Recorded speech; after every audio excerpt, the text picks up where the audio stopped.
Good afternoon प्यारे विद्यार्थियों। आज मैं वर्ग अष्टम हिंदी के पाठ्य पुस्तिका से संबंधित पाठ हुड्रू का जलप्रपात के सभी प्रश्नों का सहज एवं सरल तरीके से उत्तर लिखेंगे। तो लेसन कौन सा बच्चों? हुड्रू का जलप्रपात और स्टैंडर्ड 8 कंटेंट हिंदी सब्जेक्ट से। क्वेश्चन नंबर 1, छोटनागपुर स्वर्ग का एक टुकड़ा है, कैसे? आंसर के तौर पर बच्चों, छोटनागपुर अपनी प्राकृतिक सुंदरता, मनमोहक वातावरण और शांति के कारण स्वर्ग का एक टुकड़ा कहलाता है।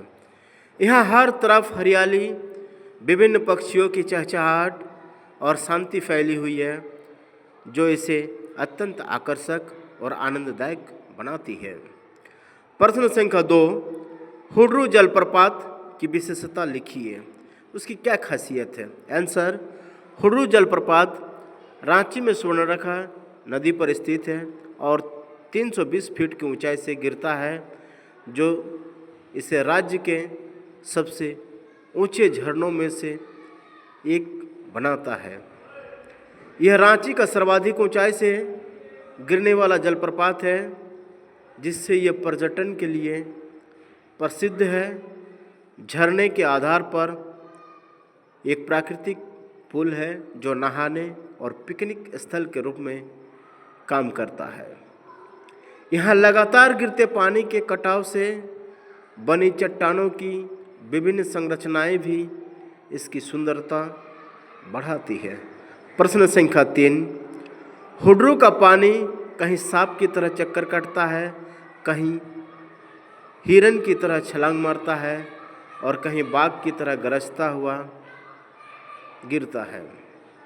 आंसर, यह वर्णन हुड्रू जलप्रपात के पानी के बहाव के तरीके का दर्शाता है, जिसमें उपमा अलंकार का प्रयोग हुआ है। यह कथन पानी की गति और प्रवाह की तुलना कर रहा है। सांप की तरह चक्कर काटता है, पानी के घुमावदार और मंद बहाव को दर्शाता है। हरिण की तरह या हिरन की तरह पानी के तेज उछलते और छलांग लगाते हुए बहाव को दर्शाता है। प्रश्न ख, हुड्रू का पानी चक्कर काटकर छलांग भरता हुआ नीचे गिरता है। इनमें से कौन सा वर्णन आपको अच्छा लगता है और क्यों?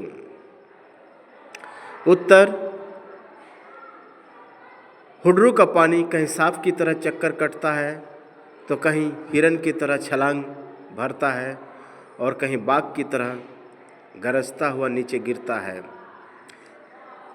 यह वर्णन अधिक अच्छा लगता है क्योंकि इसमें पानी की गति और ध्वनि को दर्शाते हैं और दर्शाने के लिए विभिन्न जीव जंतुओं से तुलना की गई है, जिससे दृश्य सजीव हो उठता है और पाठक पानी के बहाव की कल्पना आसानी से कर पाता है। यह वर्णन अधिक काव्यात्मक और प्रभावशाली है। प्रश्न 4, लेखक ने पाठ में किस किंवदंती की बात की है और क्या सलाह दी है? उत्तर के तौर पर बच्चों, लेखक ने हुड्रू के झरने से संबंधित किंवदंती की बात की है। किंवदंती यह है कि वहाँ के निवासी झरने के पास मुर्गे मारकर बलि देता है। लेखक ने सलाह दी है कि इस प्रकार के अंधविश्वासों से दूर रहना चाहिए। क्वेश्चन 5, एक और पृथ्वी अपनी कोस को उगल रही है, तो वो कोयला बनकर लोगों के घरों में सोना ला रहा है। भाव को स्पष्ट कीजिए। आंसर के तौर पर बच्चों, इस पंक्ति का भाव यह है कि छोटनागपुर क्षेत्र खनिज संपदा विशेषकर कोयले से भरा हुआ है। पृथ्वी अपने कोस को उगल रही है का अर्थ है कि पृथ्वी के भीतर से प्रचुर मात्रा में कोयला निकाला जा रहा है। कोयला बनकर लोगों के घरों में सोना ला रहा है का अर्थ है कि यह कोयला लोगों के लिए धन और समृद्धि का स्रोत बन गया है, क्योंकि यह उद्योगों और घरों में ऊर्जा प्रदान करता है, जिससे आर्थिक विकास होता है। धन्यवाद।